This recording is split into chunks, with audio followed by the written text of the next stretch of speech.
ಸಿದ್ಧಾರೂಢಪ್ಪವ್ರನ್ನ ಸ್ವತಃ ಶಿವರಾಮಚಂದ್ರಗಿರಿಯವರಿಗೆ ಶಿವದಾಸರಿಗೆ ಹೇಳಿದ್ರಂತ ನೋಡ್ರಪ್ಪ, ಮಹಾತ್ಮರ ಚರಿತ್ರವನ್ನು ಕೇಳೋದು ನನಗೆ ಬಹಳ ಸೇರ್ತೈತಿ. ನೋಡ್ರಿ, ಸಿದ್ಧಾರೂಢರು ಹೇಳಕತ್ತಾರ ಏನಂದ್ರೆ, ಮಹಾತ್ಮರ ಚರಿತ್ರವನ್ನು ಕೇಳೋದು ನನಗೆ ಬಹಳ ಸೇರ್ತೈತಿಪ್ಪ. ಅದಕ್ಕೆ ನನಗಿವತ್ತು ಗರಗದ ಮಡಿವಾಳಪ್ಪ ಮತ್ತು ನಾನು ಭೇಟಿಯಾದಂತಹ ಪವಿತ್ರವಾದಂತಹ ಕಥೆಯನ್ನು ಹೇಳಪ್ಪ ಅಂಥೇಳಿ ಸ್ವತಃ ಸಿದ್ಧಾರೂಢರನ್ನ ಹೇಳಿದ್ರಂದ ಮೇಲೆ ಸಿದ್ಧಾರೂಢರಿಗೆ ಮತ್ತು ಗರಗದ ಮಡಿವಾಳಪ್ಪನವರಿಗೆ ಎಂಥ ಸಂಬಂಧ ಇತ್ತಂತ ಇಲ್ಲಿ ಈ ಅಧ್ಯಾಯದೊಳಗೆ ಹೇಳ್ಕೋತ ಬರ್ತಾರೆ. ಏನಂತಂದ್ರೆ, ಕಿತ್ತೂರು ಮಹಾನಗರ, ಆ ಕಿತ್ತೂರು ನಗರದೊಳಗೆ ರಾಣಿ ಚೆನ್ನಮ್ಮ ಆಳಿ ಹೋದಂತಹ ಪವಿತ್ರವಾದಂಥ ಕಿತ್ತೂರು, ಕರ್ನಾಟಕದ ಕೀರ್ತಿಯನ್ನು ವಿಶ್ವದಲ್ಲಿನ ಹಬ್ಬಿಸಿದಂತಹ ಪುಣ್ಯಾತ್ಮಳು ತಾಯಿ ಚೆನ್ನಮ್ಮ. ಆ ಚೆನ್ನಮ್ಮನ ಕುಲಗುರುಗಳು ಮುದಿಮಡಿವಾಳಿಗಳಂಥೇಳಿ ಇದ್ದರು. ಅವರಿಗೆ ಹೂ ತೋಟದಲ್ಲಿ ಒಂದು ಸಣ್ಣ ಕೂಸು ಸಿಕ್ಕಿತ್ತಂತ ನಿಮಗೆ ಹೇಳಿದನ್ನ. ಆ ಕೂಸನ್ನು ನೋಡಿ ಆ ಮುದಿಮಡಿವಾಳ ಸ್ವಾಮಿಗಳು ತಗೊಂಡು ಬಂದು ಅದಕ್ಕೆ ಮಡಿವಾಳೀಶ ಅಂಥೇಳಿ ನಾಮಕರಣವನ್ನು ಮಾಡಿದರು. ಮುಂದಲ್ಲಿ ಬೇರೆ ಬೇರೆ ಕಾರಣಗಳಿದ್ದಾವ. ಆದರೆ ಈ ಗ್ರಂಥದೊಳಗೆ ಹೇಳಿದ ಪ್ರಕಾರ ಅಂತಂದ್ರೆ, ಮಡಿವಾಳ ಅಜ್ಜವರು ಯೌವನದೊಳಗೆ ಭಾಳ ಸುಂದರ ಇದ್ರಂಥವ್ರು, ಭಾಳ ಚಂದಿದ್ರು. ಆವಾಗ ಆ ಕಿತ್ತೂರಿನೊಳಗೆ ಒಂದಿಬ್ಬರು ಯುವತಿಯರು ಆ ಮಡಿವಾಳೇಶ್ವರರನ್ನು ಕಾಮಚೇಷ್ಟಿಗಾಗಿ ಪ್ರಚೋದನೆ ಮಾಡ್ತಾರೆ. ಆವಾಗ ಮಡಿವಾಳ ಮಹಾಸ್ವಾಮಿಗಳು ಎಷ್ಟು ಅವರಿಗೆ ಹೇಳಿದ್ರೂ ಸಹಿತ, ತಿಳುವಳಿಕೆ ಹೇಳಿದರೂ ಸಹಿತ ಅವರು ತಿಳ್ಕೊಳ್ಳೋದಿಲ್ಲ. ಯಾವಾಗಲೂ ಸಹಿತ ತಮ್ಮೊಳಗೆ ತಾವು ಆನಂದದಿಂದ ಇರ್ತಿದ್ರು ಮಡಿವಾಳೇಶ್ವರರು. ಆ ಸಮಯದೊಳಗೆ ಮಡಿವಾಳೇಶ್ವರರು ಏನು ಮಾಡಿಬಿಡ್ತಾರಂತಂದ್ರೆ, ಇನ್ನು ಇಲ್ಲೇ ಉಳಿದ್ನಿ ಅಂದ್ರೆ ನನ್ನ ಸಾಧನೆಗೆ ಇವರು ಅಡ್ಡ ಮಾಡ್ತಾರಂತ ಹೇಳಿ ತಿಳ್ಕೊಂಡು ಆ ಇಬ್ಬರು ಹೆಣ್ಮಕ್ಳ ಹಂತಕ್ಕೆ ಇನ್ನು ನಾ ಹೋಗಬಾರ್ದು, ಅವರು ನನ್ನ ಹಂತಕ್ಕೆ ಬರಬಾರ್ದು ಅಂತೇಳಿ ತಿಳಿದು ತಮ್ಮ ಮೈ ಮೇಲೆ ಉಟ್ಟಂತಹ ಬಟ್ಟೆಯನ್ನು ತೆಗೆದು ಅಲ್ಲಿ ಶಾಪವನ್ನು ಕೊಟ್ಟು ಹೋಗ್ಬಿಟ್ರಂತ. ಏನಂದ್ರೆ, ನಾ ಹೋದ ನಂತರ ಇದೆಲ್ಲ ಹಾಳಾಗಿ ಹೋಗಲಿ ಅಂತ ಹೇಳ್ಕಾರ. ಅಷ್ಟು ಮಾಡಿ ಉತ್ತರ ಭಾರತಕ್ಕೆ ಸಂಚಾರ ಮಾಡಿದರು ಆ ಕಿತ್ತೂರಿನಿಂದ ಮಡಿವಾಳೇಶ್ವರ ಮಹಾಸ್ವಾಮಿಗಳು ಅಂಥೇಳಿ ಈ ಗ್ರಂಥದೊಳಗೆ ಉಲ್ಲೇಖ ಮಾಡಿದ್ದಾರೆ. ಮುಂದೆ ಸಂಚಾರ ಮಾಡ್ಕೋತ ಏನು ಮಾಡ್ತಾರಂತಂದ್ರೆ, ಉತ್ತರ ಹಿಂದೂಸ್ತಾನಕ್ಕೆ ಹೋಗ್ತಾರೆ. ದಿಗಂಬರ ರೂಪದರ್ಶಿ ಏಕಾಂಗಿಯಾಗಿ ಮಾರ್ಗದ ಮೇಲೆ ನಡೀತಿದ್ರಂತ. ಅವರನ್ನು ನೋಡಿದ ಕೂಡಲೇ ಅನಿಸ್ತಿತ್ತಂತ ಏನಂತಂದ್ರೆ, ಈತನು ಸಾಕ್ಷಾತ್ ವಿದ್ಯಾ ಸೂರ್ಯನು ಅಂಥೇಳಿಕರ್ ಅಷ್ಟು ತೇಜಿತ್ತು ಆ ಮಡಿವಾಳೇಶ್ವರರ ಮುಖದ ಮೇಲೆ. ಅವರನ್ನು ನೋಡಿ ಎಲ್ಲರೂ ಅಷ್ಟು ಆನಂದ ಪಡ್ತಿದ್ರು. ಕಾಶಿ ಕ್ಷೇತ್ರಕ್ಕೆ ಹೋದರು. ಅಲ್ಲಿ ಕಾಶಿ ಒಳಗಿದ್ದಂಥ ದೊಡ್ಡ ದೊಡ್ಡ ಪ್ರಕಾಂಡ ಸಂಸ್ಕೃತದ ಪಂಡಿತರು ಈ ಮಡಿವಾಳೇಶ್ವರ ಮಹಾಸ್ವಾಮಿಗಳ ಜೋಡಿ ವಾದಕ್ಕೆ ನಿಲ್ತಾರೆ. ಆ ಎಲ್ಲ ಪಂಡಿತರನ್ನು ಸಹಿತ ವಾದದೊಳಗೆ ಸೋಲಿಸಿಬಿಡ್ತಾರೆ. ಆವಾಗ ಒಂದು ದಿವಸ ವಿಚಾರ ಮಾಡಿದ್ರಂತ, ಆಹಾ, ನಾನು ಅತ್ಯಂತ ವಿರಕ್ತಿಯುಕ್ತನಾಗಿ ಎಲ್ಲ ವಿಷಯಗಳನ್ನು ತ್ಯಾಗ ಮಾಡಿ ಇಲ್ಲಿ ಬಂದೆ. ಕಿತ್ತೂರಿಗೆ ಶಾಪವನ್ನು ಕೊಟ್ಟ ಮೈ ಮೇಲಿದ್ದಂಥ ಬಟ್ಟೆಯನ್ನೂ ಸಹಿತ ತೆಗೆದು ಒಗೆದ ಪೂರ್ಣ ವಿರಕ್ತನಾಗಿ ಬಂದ್ರೂ ಸಹಿತ ಈ ಪಂಡಿತರ ಮನಸ್ಸನ್ನು ನೋಯಿಸಿದ್ನಲ್ಲ. ನೋಡ್ರಿ ಎಷ್ಟು ತಿಳುವಳಿಕೆ. ಸಮಸ್ತ ಪಂಡಿತರನ್ನು ಜಯಿಸಿ ಅವರ ಮುಖಭಂಗ ಮಾಡಿ ನಾನು ಬಹಳ ಮಾನವನ್ನು ಸಂಪಾದಿಸಿದೆ. ಆದರೆ ಅವರು ಅತ್ಯಂತ ಖಿನ್ನರಾಗಿ ಮಹಾ ದುಃಖವನ್ನು ಹೊಂದಿದರು. ಇಂದ್ರಿಯಗಳ ಸುಖವನ್ನು ನಾನು ಬಿಟ್ಟು ಬಂದೆ, ಆದರೆ ಮಾನ ವಿಷಯವನ್ನು ಸಂಗ್ರಹಿಸಿ ನಾನು ಮೋಸ ಹೋದೆ ಅಂತಂದ್ರು ನೋಡ್ರಿ ಮಡಿವಾಳಪ್ಪನವರು. ಅವತ್ತು ಒಂದು ಸಂಕಲ್ಪ ಮಾಡಿದ್ರಂತ ನೋಡ್ರಿ. ಎಷ್ಟು ಕರುಣಾಮಯಿಗಳಿದ್ರಂದ್ರೆ, ವಾದದಲ್ಲಿ ಪಂಡಿತರನ್ನು ಜಯಿಸಿದ್ದರಿಂದ ನಾನು ಬ್ರಹ್ಮರಾಕ್ಷಸನಾಗಿ ಹುಟ್ಟಬಹುದು. ಅದಕ್ಕೆ ಇವತ್ತಿನಿಂದ ನಾ ಬ್ರಹ್ಮ ಜಿಜ್ಞಾಸೆಯನ್ನು ಮಾಡೋದನ ಇಲ್ಲ. ಎರಡನೇ ಅವರಿಗೆ ನನ್ನ ಒಂದು ಜ್ಞಾನದಿಂದ ದುಃಖ ಆಗೈತಿ ಅಂದ ಮೇಲೆ ಇವತ್ತಿನಿಂದ ನನ್ನ ಬಾಯಿಯೊಳಗೆ ಸಂಸ್ಕೃತ ಭಾಷೆಯನ್ನು ಹೊರಡಿಸೋದಿಲ್ಲ ಅಂಥೇಳಿಕಾರ ಎಷ್ಟೊಂದು ವಿಚಾರ ಮಾಡಿ ಸಂಕಲ್ಪ ಮಾಡಿದ್ರು ನೋಡ್ರಿ ಮಡಿವಾಳೇಶ್ವರ ಮಹಾಸ್ವಾಮಿಗಳು. ಮುಂದೆ ಏನು ಮಾಡ್ತಾರಪ್ಪ ಅಂತಂದ್ರೆ ಎಲ್ಲ ತಮ್ಮಂತೆಕ್ಕಿದ್ದಂಥ ಆಭೂಷಣಾದಿಗಳನ್ನು ಅವರು ಕೊಟ್ಟಂಥ ಕಾಣಿಕೆಗಳನ್ನೆಲ್ಲ ಅಲ್ಲೇ ಬಿಟ್ಟ ಏಕಾಂತವನ್ನು ಸಾಧಿಸ್ಬೇಕಂತೇಳಿ ಹಿಮಾಲಯಕ್ಕೆ ಹೋಗಿ ಆ ಹಿಮಾಲಯದೊಳಗೆ ಬಹಳ ದಿವಸ ತಪಸ್ಸನ್ನು ಆಚರಿಸಿ ತಮ್ಮ ಮನಸ್ಸನ್ನು ದೃಢವಾಗಿಸಿಕೊಂಡು ಶಾಂತಿ ತೇಜವು ಮುಖದ ಮೇಲೆ ಹೊತ್ಕೊಂಡು ಮತ್ತೆ ಹೊಳ್ಳಿ ಬಂದರು ನೋಡ್ರಿ. ಹಿಂಗೆ ಆತ್ಮಜ್ಞಾನವನ್ನು ಪ್ರಾಪ್ತಿ ಮಾಡಿಕೊಂಡು ಹಿಮಾಲಯವನ್ನು ಬಿಟ್ಟು ಮತ್ತೆ ದಕ್ಷಿಣ ಭಾಗಕ್ಕೆ ಬರ್ತಾರೆ. ಅವರು ಬರೋ ಮಠ ಅಂದ್ರೆ ಕಿತ್ತೂರು ಗ್ರಾಮ ಎಲ್ಲ ಹಾಳಾಗಿ ಹೋಗಿತ್ತು. ಆ ನಗರವನ್ನು ನೋಡಿ ಮಡಿವಾಳೇಶ್ವರ ಮಹಾಸ್ವಾಮಿಗಳಿಗೆ ದುಃಖ ಆಗ್ತೈತಿ.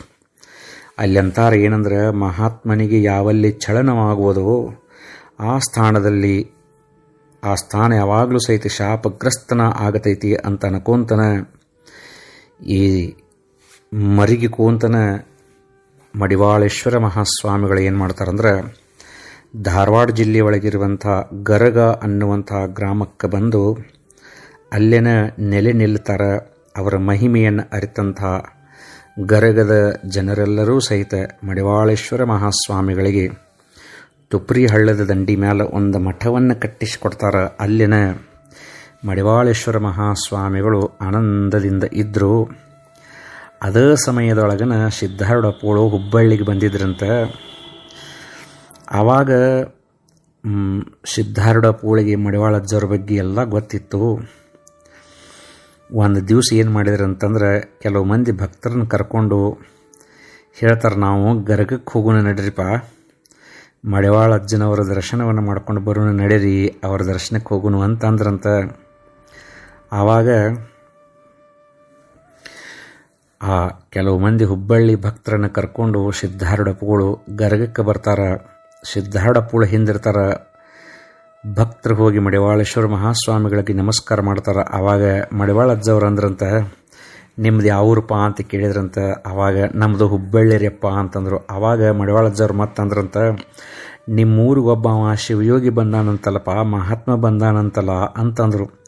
ಆವಾಗ ಹುಬ್ಬಳ್ಳಿ ಮಂದ್ರಂದರು, ಅವರನ್ನು ಇಲ್ಲಿ ಕರ್ಕೊಂಡನ್ನು ಬಂದಿವರಪ್ಪ ಅಂತಂದರು. ಆವಾಗ ಮಡಿವಾಳೇಶ್ವರ ಸ್ವಾಮಿಗಳನ್ನು ನೋಡಿ ಅವರ ಹಂತಕ್ಕೆ ಬಂದು ಸಿದ್ಧಾರೂಢಪ್ಪಗಳು ನಿಲ್ತಾರೆ.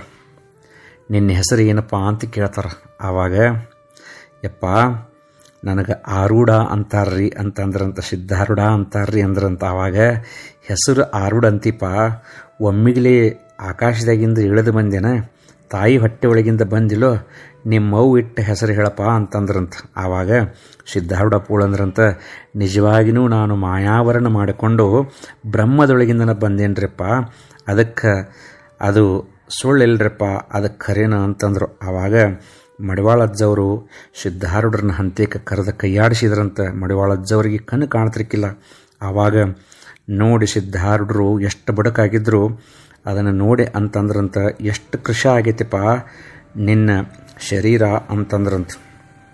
ಅಂದಕ್ಯಾರ ಅಂದ್ರಂತ, ಸತ್ಯವಾಗಿಯೂ ಈತನ ದೇಹವನ್ನು ದಂಡಿಸಿದಾನ ಮತ್ತು ಮನಸ್ಸು ಸಹ ಶಮೆ ದಮೆಯಿಂದ ಖಂಡಿಸಿದಂತೆ ಕಾಣಕತ್ತೈತಿ.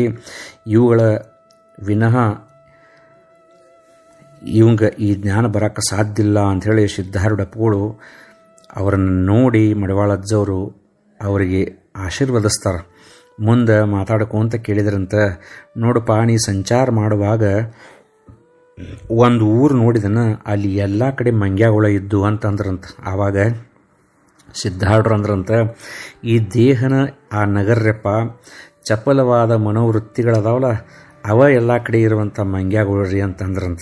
ಆವಾಗ ಸಿದ್ಧಾರೂಢಪ್ಪಗಳು ಮತ್ತಂದ್ರಂತ, ಸತ್ಯವಾಗಿ ನಾ ಒಂದು ಊರು ನೋಡಿರ್ತೀನಿ, ಅದರೊಳಗೆ ಎಲ್ಲ ಕಡೆಗಳಿಂದ ನಾಯಿಗಳೇ ಅಡ್ಡಾಡಕತ್ತಿದ್ದು ರೀ ಅಂತಂದ್ರಂತ. ಆವಾಗ ಯಾರ್ಯಾರೂ ಇಲ್ಲ. ಆಗ ಮಡಿವಾಳ ಸ್ವಾಮಿಗಳವ್ರು ಕೇಳ್ತಾರಂತ, ಇಷ್ಟು ನಾಯಿಗಳಿಗೆ ಅನ್ನ ಯಾರು ಹಾಕ್ತಿದ್ರು ಸಿದ್ಧ ಅಂತ ಕೇಳಿದ್ರಂತ. ಸಿದ್ಧಾರೂಢರು ಅಂದ್ರಂತ, ಅನ್ಯ ಗ್ರಾಮಗಳವರು ಸಮೀಪ ಇದ್ದೂರ್ಯಪ್ಪ, ಅವುಗಳಿಂದ ಜನ ತೊಗೊಂಡು ಬಂದವ್ರಿಗೆ ಆಹಾರ ಹಾಕ್ತಿದ್ದರ್ರಿ ಅಂತೇಳಿಕಾರ ಅಂದ್ರಂತ. ಆವಾಗ ಹೆಂಗೆ ಹಾಕ್ತಿದ್ರಪ್ಪ ಅಂತಂದ್ರಂತ, ಆ ಊರು ಸುತ್ತಲೂ ಇದ್ದಂಥ ಊರೊಳಗೆ ಏನರ ಪ್ರಾಣಿಗಳು ಸತ್ತು ಅಂದ್ರೆ ಅವನ ನಾಯಿಗಳು ದೂರಾಗ ತಂದು ಚೆಲ್ತಿದ್ದರೆ ಅವನ ತಿಂದಕ್ಯಾರ ಆ ನಾಯಿಗಳು ಬದುಕ್ತಿದ್ದು ಅಂತಂದ್ರಂತ. ಆವಾಗ ಮಡಿವಾಳಜ್ಜವರು ಅದರ ಅರ್ಥ ಹೇಳಪ್ಪ ಅಂದ್ರಂತ. ಆವಾಗ ಅನ್ಯ ಗ್ರಾಮಗಳೆಂಬುವುದನ್ನು ಎಲ್ಲ ಕಡೆಗಳಿಂದ ವ್ಯಾಪಿಸಿರುವ ನಾಯಿಗಳೇ ಮನೋವೃತ್ತಿಗಳಂತ, ಅನ್ಯ ಗ್ರಾಮವೆಂಬ ಪಂಚಭೂತಗಳಂತ, ಸತ್ತ ಪಶುಗಳು ಅಂತಂದ್ರೆ ನಿರ್ಜೀವವಾಗಿರುವ ವಿಷಯಗಳಂತ. ಇದನ್ನು ಸೇವಿಸಿ ಆ ಮನೋವೃತ್ತಿಗಳು ಪುಷ್ಟವಾಗಿರುತ್ತವೆ. ಸಿದ್ಧರ ಚತುರ ಭಾಷಣವನ್ನು ಕೇಳಿದಂತಹ ಆ ಮಹಾಜ್ಞಾನಿಗಳಾದಂತಹ ಮಡಿವಾಳಜ್ಜನವರು ಮತ್ತೆ ಕೇಳಿದ್ರಂತ, ಇಂಥದ್ದೊಂದು ಮನೆ ನೋಡಿದೆನಪ್ಪ, ಅದರ ಪಾಕಶಾಲೆ ಒಳಗೆ 3 ಅದ್ಭುತವಾದಂಥ ನದಿಗಳು ಕೂಡಿದಾವ. ಅವುಗಳೊಳಗಿಂದ ನೀರು ಹರ್ಕೊಂಡು ಪಾಕ ಕಾರ್ಯವು ನಡೀತೈತಿ. ಆ ಪಾಕಶಾಲೆಯಿಂದ ಹೊರಗೆ ಬರಲಿಕ್ಕೆ 3 ಹರದಾರಿ ಉದ್ದ ದಾರಿ ಐತಿ. ಇಂಥದ್ದೊಂದು ಮನೆಯನ್ನು ಕಂಡೇನಪ್ಪ ಸಿದ್ಧ ಅಂತ ಕೇಳಿದ್ರಂತ. ಹೌದ್ರಪ್ಪ ನೋಡಿದ್ನಿ, ಈ ದೇಹನ ಆ ಮನೆ, ತ್ರಿಕೂಟವನ ಇದರೊಳಗಿನ ಪಾಕಶಾಲೆ, ನಾಡಿತ್ರಯಗಳು ಇಡಾ ಪಿಂಗಳ ಮತ್ತು ಸುಷುಮ್ನ ಅನ್ನುವ ನಾಡಿತ್ರಯಗಳನ್ನು ಇಲ್ಲಿ ಕೂಡಿರುವಂಥ ನದಿಗಳು. ಇವುಗಳಲ್ಲಿ ಆಗುವಂಥ ಪಾಕ ಅಂದ್ರೆ ಸಮಾಧಿ ಸ್ಥಿತಿ. ಅಲ್ಲಿಂದ ಸ್ವಪ್ನ, ಸುಪ್ತ ಮತ್ತು ಜಾಗ್ರ 3 ಅವಸ್ಥೆಗಳಿಗೆ ಅನುಸರಿಸುವುದಿಲ್ಲ, ಅದ 3 ಹರದಾರ್ಯಪ್ಪ ಅಂತ ಹೇಳಿಕಾರ ಸಿದ್ಧರು ಉಪದೇಶವನ್ನು ಮಾಡಿದರಂತ. ಆವಾಗ ಅದನ್ನು ಕೇಳಿದಂತಹ ಎಲ್ಲ ಭಕ್ತರು ಮತ್ತು ಮಡಿವಾಳಜ್ಜವರು ಭಾಳ ಸಂತೋಷಪಟ್ರಂತ. ಆವಾಗ ಹುಬ್ಬಳ್ಳಿ ಮಂದಿನ ಕುರಿತು ಮಡಿವಾಳಜ್ಜವ್ರು ಹೇಳಿದ್ರಂತ, ದೈವಯೋಗದಿಂದ ನಿಮಗೆ ಇಂಥವ ಸಿಕ್ಕಾನ, ಮಹಾತ್ಮನ ಸಂಗತಿ ಮಹಿಮೆಯಿಂದ ನೀವು ಧನ್ಯರಾದ್ರಿ, ಈತನನ್ನು ದೃಢವಾಗಿ ಭಜಿಸ್ರಿ ಆಮೇಲೆ ಅಂತ ಹೇಳಿ ಸಿದ್ಧಾರೂಢರ ಬಗ್ಗೆ ಮಡಿವಾಳಜ್ಜವ್ರು ಹೇಳಿದರು. ಹೇಳಿದ್ರಂತ, ಮತ್ತೊಂದು ಮಾತು ಹೇಳ್ತಾನಪ್ಪ ಸಿದ್ಧಾರೂಢ, ಏನಂತಂದ್ರೆ, ನಾ ಹೇಳೋದನ್ನು ಮನಸ್ಸಿಟ್ಟು ಕೇಳು. ವಾಕ, ಹಸ್ತ ಮತ್ತು ಶೀಷ್ಣ ಈ 3 ಇಂದ್ರಿಯಗಳನ್ನು ಸ್ವಾಧೀನದೊಳಗೆ ಇಟ್ಕೋಬೇಕಪ್ಪ, ಭಾಳ ಹುಷಾರಿಂದ ಇರಬೇಕು. ಹುಬ್ಬಳ್ಳಿ ಜನ ಮ್ಯಾಲೆ ಎತ್ತಿ ಕೆಳಗೆ ಹಾಕ್ತಾರಪ್ಪ, ಹುಷಾರಿಂದ ಇರಬೇಕಂದ್ರಂತ. ಆವಾಗ ಸಿದ್ಧಾರೂಢರಂದ್ರಂತ, ಭಯ ಇಲ್ರಿಪ್ಪ, ಯಾಕಂದ್ರೆ ನಿಮ್ಮ ಕೃಪೆಯಿಂದ ಈ ವಿಷಯಗಳನ್ನೆಲ್ಲ ನಾವು ವರ್ಜ್ಯ ಮಾಡಿದೇನ್ರಿಪ್ಪ ಅಂತ ಸಿದ್ಧಾರೂಢ ಪೂರ್ಣ ಹೇಳ್ತಾರೆ. ಆವಾಗ ಮಡಿವಾಳೇಶ್ವರರು ಮತ್ತು ಭಕ್ತ ಜನರಿಗೆ ವಸ್ತ್ರ ದ್ರವ್ಯಾದಿಗಳನ್ನು ನಿನಗೆ ಭಾಳ ಕೊಡ್ತಾರಪ್ಪ, ನನಗೂ ಕೊಟ್ಟು ಕಳಿಸ್ಬೇಕು ನೋಡ ಅಂತಂದ್ರಂತ. ಆವಾಗ ಸಿದ್ಧಾರೂಢರಂದರು, ಯಪ್ಪ, ನೀವು ಎಲ್ಲವನ್ನು ಬಿಟ್ಟು ಬಂದಂಥ ವೈರಾಗ್ಯ ಮೂರ್ತಿಗಳು, ನಿಮಗೆ ಬೇಕಂದ್ರೆ ನೀವು ಒಂದಿಷ್ಟು ನನಗೆ ಬಂಡವಾಳ ಕೊಡ್ರಿ, ಅದನ್ನು ಓದ ಹುಬ್ಬಳ್ಳಿ ಒಳಗೆ ಹೂಡಿ ದೊಡ್ಡ ವ್ಯಾಪಾರ ಮಾಡಿ ಅದರೊಳಗೆ ಬಂದಂಥ ಲಾಭ ಎಲ್ಲ ನಿಮಗೆ ಕೊಟ್ಟು ಕಳಿಸ್ತೇನ್ರಪ್ಪ ಅಂತಂದ್ರಂತ. ಆವಾಗ ಅನುಭವನಪ್ಪ ಆ ಸಂಪತ್ತು ಅಂತ ಹೇಳಿಕಾರ ಮಡಿವಾಳಜ್ಜವರು ಹೇಳಿದ್ರಂತ ನೋಡ್ರಿ. ಅಷ್ಟು ಅನುಗುಡ್ದ ಅಂದ್ರೆ ಹೊರಗೆ ಏನೋ ಒಂದಿಷ್ಟು ಗದ್ಲಾಗಕತ್ತು, ಏನು ನಡೆದಪ್ಪ ಮಠದ ಹೊರಗೆ ಗದ್ಲ ನೋಡಬರ್ರಿ ಅಂಥೇಳಿ ಮಡಿವಾಳಜ್ಜವ್ರು ಅಂದರು. ಅಲ್ಲೇನಾಗಿತ್ತಂತಂದ್ರೆ ಒಬ್ಬವ ಹಾವು ಕಡದು ಸತ್ತಿತ್ತು, ಅವನ ಮಣ್ಣು ಕೊಡಕ್ಕೆ ತೊಗೊಂಡು ಹೊಂಟಿದ್ರು. ಆವಾಗ ಅವನ ಹೆಂಡತಿ ಭಾಳ ಧ್ವನಿ ಮಾಡಿ ಅಳಾಕತ್ತಿದ್ಲು. ಮಡಿವಾಳಜ್ಜವರು ಮತ್ತು ಸಿದ್ಧಾರೂಢರು ಹೊರಗೆ ಬಂದರು. ಆ ಹೆಣ್ಮಗಳು ಬಂದ ಮಡಿವಾಳಜ್ಜನ ಕಾಲಿಗೆ ಬಿದ್ದು ಭಾಳ ದುಃಖ ಮಾಡ್ಕೊಳಕತ್ಲು. ಆವಾಗ ಮಡಿವಾಳಜ್ಜವ್ರು ಏನಂದ್ರಂದ್ರೆ, ಈ ಸಿದ್ಧಾರೂಢದನ್ಲ ಇವನ ಪಾದ ತೊಳೆದು ಆ ಹೆಣದ ಮೇಲೆ ನೀರು ಒಜ್ಜಿ ಓಂ ನಮಃ ಶಿವಾಯ ಭಜನೆ ಮಾಡ್ರಿಪ್ಪ ಅಂತಂದ್ರಂತ. ಆವಾಗ ಸಿದ್ಧಾರೂಢರ ಪಾದವನ್ನು ತೊಳೆದು ಆ ನೀರು ತೊಗೊಂಡ್ಬಂದು ಹೆಣದ ಮೇಲೆ ಒಜ್ಜಿ ಓಂ ನಮಃ ಶಿವಾಯ ಓಂ ನಮಃ ಶಿವಾಯ ಅಂತ ಭಜನೆ ಮಾಡಕತ್ರಂತ. 15 ನಿಮಿಷದೊಳಗೆ ಹೊಳ್ಳಿ ಜೀವಂತ ಆತಂತ ನೋಡ್ರಿ ಸತ್ತಿದ ಹೆಣ.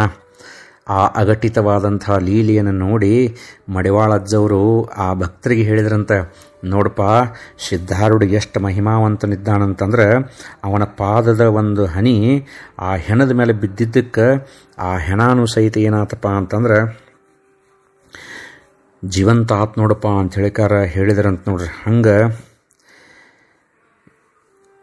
ಸಿದ್ಧಾರೂಢರ ಮಹಿಮೆಯನ್ನು ಮಡಿವಾಳಜ್ಜವರು ಭಕ್ತರಿಗೆ ತಿಳಿಸಿಕೊಟ್ರು. ಆಮೇಲೆ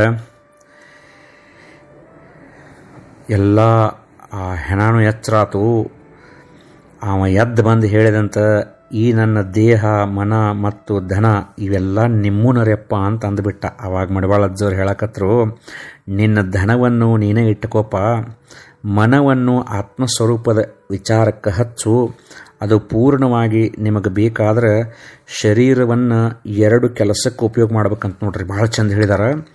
ಶರೀರವನ್ನು 2 ಕೆಲಸಕ್ಕೆ ಉಪಯೋಗ ಮಾಡಬೇಕು. ಒಂದು, ನಿನ್ನ ತಂದೆ ತಾಯಿ ಹೆಂಡತಿ ಮಕ್ಕಳು ಇವರ ಜೀವನವನ್ನು ಸಾಧಿಸುವುದಕ್ಕೆ ಉಪಯೋಗ ಮಾಡ್ಕೋಬೇಕು. ಇನ್ನೊಂದು, ಇತರ ಕಾಲಗಳಲ್ಲಿ ನಿಷ್ಕಾಮದಿಂದ ಮಹಾತ್ಮರ ಸೇವೆಯನ್ನು ಮಾಡೋದು. ಬರೀ ಮಹಾತ್ಮರ ಸೇವೆ ಮಾಡಲಿಲ್ಲ, ಮೊದಲು ನಿನ್ನ ತಂದೆ ತಾಯಿ, ನಿನ್ನ ಬಂಧು ಬಳಗ, ನಿನ್ನ ಹೆಂಡತಿ ಮಕ್ಕಳದ ಸೇವಾ ಮಾಡು, ಅವ್ರನ್ನ ಜೀವನ ಸಾಗಿಸು. ಆಮೇಲೆ ಟೈಮ್ ಸಿಕ್ಕಾಗ ನಿಷ್ಕಾಮವಾಗಿ ಗುರುಭಕ್ತಿಯನ್ನು ಮಾಡು, ಅದರಿಂದ ನೀವು ಉದ್ಧಾರ ಆಗತಿ ಅಂತ ಹೇಳಿಕಾರ ಮಡಿವಾಳ ಅಜ್ಜರು ಉಪದೇಶವನ್ನು ಮಾಡಿದರು.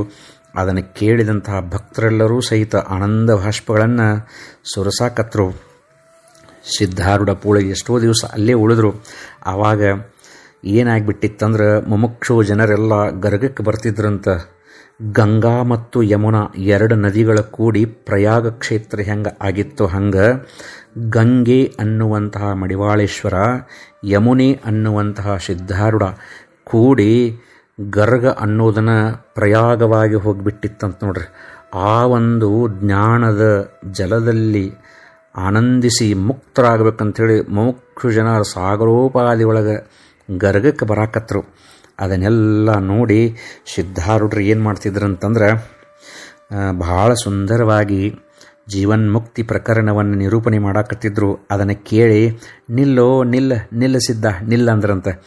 ಆವಾಗ ಯಾಕ್ರಿಯಪ್ಪ ಅಂತ ಕೇಳಿದ್ರು, ಉತ್ತಮ ಪಕ್ವಾನ್ನವು ತಪೇಲಿ ಒಳಗಿರುವಾಗ ಅಥವಾ ಹೊಟ್ಟೆ ಒಳಗೆ ಹೋದಾಗ ಅದರ ರುಚಿ ಗೊತ್ತಾಗೋದಿಲ್ಲಪ್ಪ. ಅದು ನಾಲಿಗೆ ಮೇಲೆ ಇದ್ದಾಗನ ಅದರ ರುಚಿ ಹೆಂಗೆ ಬರ್ತೈತೋ ಹಂಗೆ ಶಿವಜೀವರ ಐಕ್ಯತ್ವವಾಗುವುದರಿಂದ ಉಂಟಾಗುವ ಅನುಭವವು ಜೀವನ ಅಜ್ಞಾನ ಅವಸ್ಥೆಯಲ್ಲಿಯೂ ತಿಳಿಯುವುದಿಲ್ಲ, ಮತ್ತು ಜ್ಞಾನವಂತನಾಗುವ ದೇಹ ಕೈವಲ್ಯ ಸ್ಥಿತಿಯಲ್ಲಿಯೂ ಆ ಸುಖವು ಇರದು.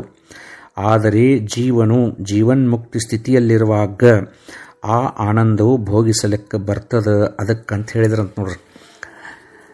ಹಂಡೆದೊಳಗೆ ಹುಗ್ಗಿದ್ರೂ ಅದರ ರುಚಿ ಗೊತ್ತಾಗೋದಿಲ್ಲ, ಉಂಡ ಮೇಲೆ ಹೊಟ್ಟೆಯಾಗ ಹೋದ ಮೇಲೂ ಅದರ ರುಚಿ ಗೊತ್ತಾಗೋದಿಲ್ಲ. ನಾಲಿಗೆ ಮೇಲೆ ಇದ್ದಾಗ ಹೆಂಗೆ ಗೊತ್ತಾಕತ್ತಲ್ಲ ಹಂಗೆ ನಿನ್ನ ಶಾಸ್ತ್ರವನ್ನು ಹೇಳಿ ಮುಗಿಸಿದಂದ್ರೂ ಆನಂದ ಕಡಿಮೆ ಆಕತಿ, ನೀ ಇನ್ನೂ ಹೇಳಾಕತ್ತಿಲ್ಲ ಅಂದ್ರೂ ಆನಂದ ಕಡಿಮೆ ಆಗ್ತೈತಿ. ಸಿದ್ಧ, ನಿನ್ನ ವಚನವನ್ನು ಕೇಳ್ಕೊಂತನ ಇದ್ರನ ಆನಂದಪ ಅಂತ ಹೇಳಿಕಾರ ಮಡಿವಾಳ ಅಜ್ಜವರು ಬಹಳ ಪ್ರೀತಿಯಿಂದ ಸಿದ್ಧಾರೂಢರನ್ನು ಆಲಿಂಗನ ಮಾಡ್ಕೊಂಡ್ರಂತ ನೋಡ್ರಿ. ಆವಾಗ ಒಂದು ಮಾತು ಹೇಳಿದ್ರಂತ. ಮತ್ತು ಸ್ವಲ್ಪ ದಿವಸ ಅಲ್ಲೇ ಉಳಿದ್ರು. ಹೊಳ್ಳಿ ಹೋಗುವಾಗ ಸಿದ್ಧಾರೂಢರು, ಯಪ್ಪ ನಾ ಇನ್ನು ಹುಬ್ಬಳ್ಳಿಗೆ ಹೋಗ್ತೇನ್ರಿ, ಅಲ್ಲೇ ಉಳಿತೀನಿ ಅಂದ್ರಂತ. ಸಿದ್ಧಾರೂಢರನ್ನು ತಿರುಗಿ ಹೇಳಿದ್ರಂತ ಮಡಿವಾಳ ಅಜ್ಜವ್ರು ಏನಂದ್ರೆ, ಸಿದ್ಧನೇ, ಇನ್ನು ಸಂಚಾರವನ್ನು ಸಾಕು ಮಾಡಪ್ಪ, ಹುಬ್ಬಳ್ಳಿಯನ್ನು ಬಿಟ್ಟು ಎಲ್ಲೂ ಹೋಗಕ್ಕೆ ಹೋಗಬೇಡ, ಅಲ್ಲಿ ಅವರ್ಣನೀಯವಾದಂಥ ವೈಭವ ನಿನಗೆ ಪ್ರಾಪ್ತಿ ಆಗತೈತಿಪ್ಪ. ಆಗ ನಿನ್ನ ಏನು ಮಾಡಪ್ಪ ಅಂದ್ರೆ, ನಿನ್ನ ಕಿವಿಯಲ್ಲಿಯೇ ಒಂದು ಮಾತು ಹೇಳ್ತಾನೆ ಬಾಯಿಲ್ಲ ಅಂಥೇಳಿ ಏನು ಹೇಳಿದ್ರಂತಂದ್ರೆ, ಕಾಷ್ಟಪಾಷಾಣಮಯವಾಗಿರುವ ಸ್ತ್ರೀ ರೂಪವನ್ನು ಸಹ ನೋಡಬೇಡ, ಸ್ತ್ರೀಯಿಂದ ಅನೇಕ ಋಷಿಮುನಿಗಳು ಮೋಸ ಹೊಂದಿದಾರಪ್ಪ, ನೀನಾದರೂ ಆ ಸ್ತ್ರೀ ದಿಶೆಯಿಂದ ನಿನ್ನ ಮನಸ್ಸನ್ನು ರಕ್ಷಿಸುವಂಥವನಾಗುವಂತ ಹೇಳಿಕಾರ ಮಡಿವಾಳ ಅಜ್ಜವರು ಸಿದ್ಧಾರೂಢರಿಗೆ ಒಂದು ಕಿವಿ ಮಾತನ್ನು ಹಾಕಿದ್ರಂತ. ಮಡಿವಾಳ ಸ್ವಾಮಿಗಳು ಈ ಪ್ರಕಾರ 2 ಹಸ್ತಗಳನ್ನು ಸಿದ್ಧಾರೂಢರ ತಲೆ ಮೇಲಿಟ್ಟು ತಮ್ಮೊಳಗಿದ್ದಂಥ ಜ್ಞಾನದ ಎಲ್ಲ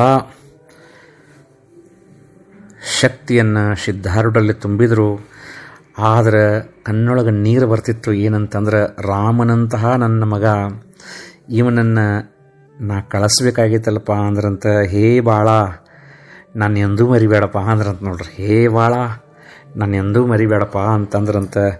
ಸಿದ್ಧಾರೂಢರ ಕಣ್ಣೊಳಗೂ ನೀರು ಹೋಗ್ತಿತ್ತು, ಮಡಿವಾಳ ಅಜ್ಜವ್ರ ಕಣ್ಣೊಳಗೂ ನೀರು ಹೋಗ್ತಿತ್ತು. ಇಬ್ಬರು ಅಂದ್ರಂತ, ನಾವು ಎಲ್ಲ ಮೀರಿದಂತಹ ಮಹಾತ್ಮರಾಗಿದ್ರೂ ಸಹಿತ ನಮ್ಮಿಬ್ಬರ ವಿರಹ ನೋಡ್ರಿ, ಅಗಲಿಕೆಯ ವಿರಹ ನಮ್ಮಿಬ್ಬರ ಕಣ್ಣಾಗ ನೀರು ತರ್ಸಾಕತ್ತಲ್ಲಪ್ಪ ಅಂತ ಹೇಳಿಕಾರ ದುಃಖ ಪಟ್ಕೊಂಡ್ರು. ಜಡ ಅಂತಃಕರಣದಿಂದ ಒಲ್ಲೆನ್ನುವಂತಹ ಮನಸ್ಸಿನಿಂದ ಸಿದ್ಧಾರೂಢ ಪೋಳು ಹೊಂಟು ನಿಂತರಂತ. ಕಣ್ಣು ಕಾಣ್ತಿರ್ಕಿಲ್ಲ, ವಯಸ್ಸಾಗಿತ್ತು. ಆದ್ರೂ ಸಹಿತ ಸಿದ್ಧಾರೂಢರನ್ನು ಕಳ್ಸಾಕ ಮಡಿವಾಳ ಅಜ್ಜವರು ಕೈಯಾಗ ಬೆತ್ತ ಹಿಡ್ಕೊಂಡು 1 ಕಿಲೋಮೀಟ್ರ್ ಮಟನೂ ನಡ್ಕೊಂತ ಹೊಂಟ್ರಂತ. ಹೋಗುವಾಗ ಎಂದೂ ಕಣ್ಣಾಗ ನೀರು ತೆಗೆದವರಲ್ಲ ಮಡಿವಾಳಜ್ಜವರು, ಕಣ್ಣೀರು ಹಾಕ್ತಿದ್ರಂತ. ಸಿದ್ಧ ಹೊಂಟೇನಪ್ಪ, ಹುಬ್ಬಳ್ಳಿ ಹೋಗವೇನೋ ಸಿದ್ಧ ನಿನಗೆ ತೊಂದರೆ ಭಾಳ ಕೊಡ್ತಾರಲ್ಲಪ್ಪ ಅಲ್ಲಿ ಅಂಥೇಳಿ ದುಃಖ ಪಡ್ತಿದ್ರಂತ. ಸಿದ್ಧಾರೂಢರು ಅಂತಿದ್ರು, ಯಪ್ಪ ನಿಮ್ಮ ಆಶೀರ್ವಾದದಿಂದ ನಿಮ್ಮ ಮಗ ಹೆಂಗಾಗಿದ್ದಾನಂದ್ರೆ ಏನು ಕಷ್ಟ ಕೊಟ್ಟರು ಸಹಿತ ಅವನ್ನ ಸಹಿಸಿಕೊಳ್ಳುವಂತಹ ಶಕ್ತಿ ನನಗೆ ಬಂದೈತ್ರಿಪ್ಪ. ನಿಮ್ಮ ಆಶೀರ್ವಾದ ಇರೋ ಮಟ್ಟ ನನಗೆ ಯಾವ ಚಿಂತೆನೂ ಇಲ್ಲ. ನಿಮ್ಮ ಆಶೀರ್ವಾದದಿಂದ ನಾ ಗೆಲ್ಲುತ್ತೇನ್ರಿಪ್ಪ ಹುಬ್ಬಳ್ಳಿ ಒಳಗೆ ಅಂತಂದ್ರಂತ. 1 ಕಿಲೋಮೀಟ್ರ್ ದಾಟಿ ಹೋದ್ರೂ ಸಹಿತ ಇನ್ನೂ ಬರ್ತೇನೆ ನಡಿ ಅಂತಿದ್ರಂತ ಮಡಿವಾಳ ಅಜ್ಜವರು. ಆವಾಗ ಸಿದ್ಧಾರೂಢರು ಮಡಿವಾಳ ಅಜ್ಜನ ಪಾದಕ್ಕೆ ಬಿದ್ದ, ಯಪ್ಪ ಶರೀರಗಳ ಅಗಲಾಕತ್ತಾವಷ್ಟ, ಆತ್ಮ ಒಂದೇ ಐತಿ, ನಿಮ್ಮನ್ನು ಬಿಟ್ಟು ನಾ ಇಲ್ಲ, ನಮ್ಮನ್ನು ಬಿಟ್ಟು ನೀವಿಲ್ರಿಪ್ಪ ಅಂತ ಹೇಳಿಕಾರ ಸಿದ್ಧಾರೂಢರು ದುಃಖದಿಂದನ ಹುಬ್ಬಳ್ಳಿ ಕಡೆ ಹೊಂಟ್ರಂತ. ಮಡಿವಾಳ ಅಜ್ಜವರು ಒಲ್ಲೆನ್ಲಾರ್ದ ಮನಸ್ಸಿನಿಂದ ಗರಗದ ಕಡೆ ಬಂದರು.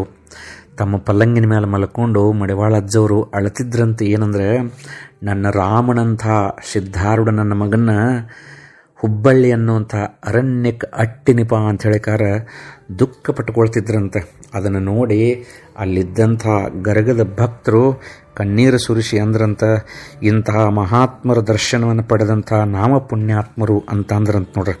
ಮಡಿವಾಳ ಅಜ್ಜನನ್ನ ಆಗಲಿ ಸಿದ್ಧಾರೂಢರನ್ನ ಆಗಲಿ ಪಡೆದಂಥ ನಾವು ಪುಣ್ಯಾತ್ಮರು ನೋಡ್ರಿ. ಆವಾಗ ಮಠದ ಸಮೀಪ ಒಂದು ಮುಂದೆ ಏನಾಗ್ತಿತ್ತಂತಂದ್ರೆ, ಇದಾದ ಸ್ವಲ್ಪ ಕಾಲದಲ್ಲಿಯೇ ಮಡಿವಾಳೇಶ್ವರ ಮಹಾಸ್ವಾಮಿಗಳು ದೇಹವನ್ನಿಟ್ಟರು. ವಿದೇಹ ಕೈವಲ್ಯ ಸ್ಥಿತಿಯನ್ನು ಹೊಂದಿದರು. ಅದೇ ಗರಗ ಗ್ರಾಮದಲ್ಲಿ ಅವರ ಭಕ್ತರು ಮಠದ ಸಮೀಪ ಒಂದು ಭವ್ಯವಾದ ಸಮಾಧಿ ಮಂದಿರವನ್ನು ಕಟ್ಟಿಸಿ ಅದರಲ್ಲಿ ಮಡಿವಾಳ ಮಹಾಸ್ವಾಮಿಗಳವರ ಶರೀರವನ್ನು ಸ್ಥಾಪಿಸಿದರು. ಇಂತಹ ಈ ಮಹಾತ್ಮರ ಅದ್ಭುತ ಕಥೆಯನ್ನು ಶ್ರವಣ ಮಾಡಿದ ಮಾತ್ರದಿಂದ ಸರ್ವ ಕಲಿಮಲವು ನಾಶವಾಗಿ ಅಂತಃಕರಣ ಶುದ್ಧವಾಗಿ ಜ್ಞಾನಾಧಿಕಾರವು ಪ್ರಾಪ್ತವಾಗುವುದು ಎಂಬಲ್ಲಿಗೆ ಶ್ರೀ ಸಿದ್ಧಾರೂಢ ಕಥಾಮೃತದೋಳು ಶ್ರವಣ ಮಾತ್ರದಿಂದ ಪಾಪಗಳನ್ನು ಭಸ್ಮ ಮಾಡುವಂಥ ಈ ಕಥೆಯನ್ನು ಸಿದ್ಧಾರೂಢರ ಚರಣಾರವಿಂದಗಳಲ್ಲಿ ಸಮರ್ಪಿಸುವನು. ಪಾರ್ವತೀಪತೆ ಶಿವ ಹರ ಹರ ಹರ ಮಹಾದೇವ.